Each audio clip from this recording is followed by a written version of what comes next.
المنطقة إن شاء الله. أريد أن أنتقل إلى سوريا وجمعة الحرائر، هكذا سميت من قبل المحتجين المنتفضين في سوريا، وكذلك رفع ربما هذا الشعار، شعار المرأة المعتقلة في سوريا، وقد عرضت أسماء نساء كثر يعتقلن في سوريا، اعتقلن في فترة سابقة، وكذلك نساء قتلن في الأيام الماضية.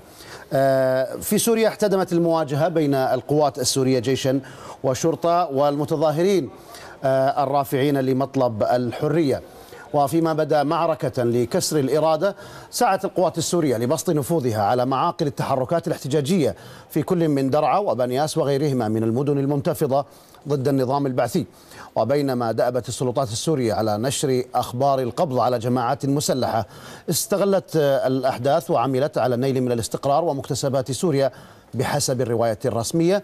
تواترت الصور تثبت الكلفة الدموية الباهظة للمعالجة الأمنية التي جنحت إليها حكومة سوريا، قتلى وجرحى ومعتقلون، جزء منهم نسوة دفعنا بدورهن ثمن شق عصا الطاعة في وجه نظام تعود حكم البلاد بقبضة حديدية منذ عقود. نسوة حرص المتظاهرون على أن يوفوهن حقهن من التكريم والنصرة، فسموا تحرك اليوم الجمعة بجمعة الحرائر في إشارة خاصة إلى المعتقلات اللواتي يقولن إنهن يتعرضن لصنوف من الانتهاكات والمعاملات القاسية، فقط لأنهن سندن مطلب الحرية ووقفن مع أزواجهن وأبنائهن وأخوتهن الذين خرجوا إلى ساحات التظاهر في أنحاء سوريا. دكتور، شاهدت النساء يتم اقتناصهن في المدن السورية من قبل الأمن السوري، وهذه جمعة الحرائر، وهناك اعتقالات كثيرة لنساء شاركنا أيضا في التظاهرات. يعني هذه الصورة أولا لم تكذب هذه المرة مثل صور البيضاء، ولكن لم نسمع أن أحد يقول أنه هذا شعبي وهؤلاء النساء هم نساء شعبي ومواطنات سوريات، ولن نسمح أحد أن يعتدي، وأن المجرم سينال العقاب، وأننا نبحث عن المجرم. لم نسمع هذا. يعني أولا ثقافيا وأدبيا يفترض أن يسأل، وأنا يعني أقول الآن بكل هدوء ومسؤولية، مين البهيم، يعني مين الوحش الذي قام بذلك؟ من هو الشخص اللي ربوه بهذا الشكل المتوحش ليطلق النار بهذا الشكل على نساء ربما يتظاهرن لأنه أبنائهن معتقلات؟ وكيف يربى الإنسان بهذا الشكل؟ وكيف لا يحاسب الإنسان شخصه إنه أنا كيف طلع عندي هيك ناس بالأمن أو أو whatever، يعني في فئات الميليشيات التي تسمى باللغة الشمالية شبيحة أو إلى آخره. كيف؟ هذا لم يصدر. يعني طب شو هو هذا؟ مسؤولية الجزيرة ولا محطة التلفزيون؟ هذا ولا مواطنات في حدا مسؤول عنهم؟ لماذا قتلنا بهذا الشكل؟ ومن ثم هؤلاء عصابات مسلحة. هذا هو الحقيقة. هي الأمر مرة أخرى ليست ظاهرة نفسها على أهميتها، وهي ظاهرة يعني تثير بالإنسان ما تثيره من حنق وغضب وحزن أن يحصل هذا في بلادنا وفي أوطاننا العربية، وليس من قوة احتلال يعني. ولكن إنه من يفعل ذات مر عليه مر الكلام ثم يدعي للحوار، يعني هل هذا حوار حقيقي؟ هيك يعني الأمور بتصير. واضح إنه في فشل السياسة الأمنية وفي اعتراف بهذا الفشل. استمرار المظاهرات اليوم بعد أن فشل الخيار الأمني يجب أن يفسر، فيقولون الناس سلمت أسلحتها مرة، يعني كأنه في وقائع تفصل حسب تغير السياسات. إنه لما اعتقلوا 15 أولاد في جيل 15 سنة في درعا وهبوا أهل نجدتهم، صار في عصابات فجأة طلعت في درعا عصابات مسلحة. هلا إنه في سلفيين وحاملين سلاح بسوريا وهذا خط العراق ولبنان موجود بنعرف إنه موجود وفي صراع معهم كل السنة، بس إنه هلا لما بالذات لما ناس فزعت لأولادها اللي في السجن طلعت عصابات مسلحة فجأة من تحت الأرض، ماشي الحال. طيب وهلا دغري سلموا حالهم لما السياسة السورية قررت إنه الخيار الأمني فشل، أم إنه في ناراتيف، في سردية بتنحكى لتبرير السياسات؟ واضح إنه الخيار الأمني فشل. الخشل أولا فشل داخليا، بمعنى الشعب السوري البطل. طبعا بتأمل ما حدا بينزعج إنه نسمي الشعب السوري بطل. تعتقد هناك من ينزعج إذا سميت الشعب السوري البطل؟ يعني هن إذا بيقولوها بنبسطوا، بس إحنا بنقولها بيزعلوا، بعرفش ليش. مثل ما قلنا الحوار، هلا بيحكوا بالحوار.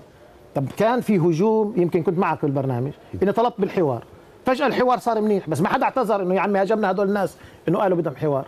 ما سمعتش حدا اعتذر. قلنا لازم حوار وطني شامل، هلا بيقولوا لازم حوار وطني شامل. طب اعتذروا لنا، احنا حكينا هالحكي قبل 3 أسابيع. لماذا 3/4 الخطاب وبعدين السياسي بصير والاعلامي فجاه الوطني موجه للخارج يعني؟ لا هلا خلينا بدي احكي لك فكرتي. يعني اولا في قضيه انه واضح انه في ضغط خارجي اشتغل شغله وخشوا من الضغط الخارجي تحديدا الاوروبي، لان الاقتصاد مع اوروبا، الموقف التركي، العزله العربيه، واضح انه في مشكله، ونفس الوقت مظاهرات مش موقفين مكمله. فحصل تغيير وبالتالي بتتغير السياسات وبصير الحوار فجاه منيح. واضح انه اذا بعدهم بيهاجمونا لانه طلبنا بحوار معناته مش قاصدين حوار، لانه اذا انت مع الحوار لازم تقول والله احنا بنتفق معك ومع فلان وفلان وفلان مساله الحوار وخلص قررنا وتعالوا نتساعد مع بعض بموضوع الحوار. بس واضح انه ما بدهم حوار لانه ما زالوا بيهاجموا اللي بدهم حوار. وبنفس الاسلوب انه اذا انت بتختلف بفلتوا عليك المسعورين هدول اللي بصيروا يشككوا بالناس والى اخره، مستعدين يستقبلوا اي خاين وعميل كان عند شارون مثل إليح بيئة وغيره، مش اسمي هلا اسماء عشان الناس تزعل، يعني اللي ما مستعدين يعملوا كل الفره من عند وكانوا وبنشروا وثائق الان على ناس شاركت في الحرب في المؤامره على لبنان، بس لما بنقولوا لعندهم بصيروا مناح، لما بوقفوا معهم ضد شام بصيروا مناح. اما اللي كان وما زال مع المقاومه وضد الحرب وكذا اذا بنتقدهم ببطل وطني. يعني اذا انت مش وطني ومعهم بتصير منيح، واذا انت وطني وبتنتقدهم بتصير سيء. الشرط انك تكون معهم. الشرط انك، وهاي العقليه زي العقليه الطائفيه، مش احنا حكينا على العقليه الطائفيه، الانظمه بتستورد، هذا من نوع العقليه الطائفيه، من نوع انه انت هذا مش فيش معايير لبناء امه ومؤسسات، في عصبيات، والعصبيات هي اللي بتتحكم انت وطني ولا مش وطني، اذا انت معي ولا ضدي.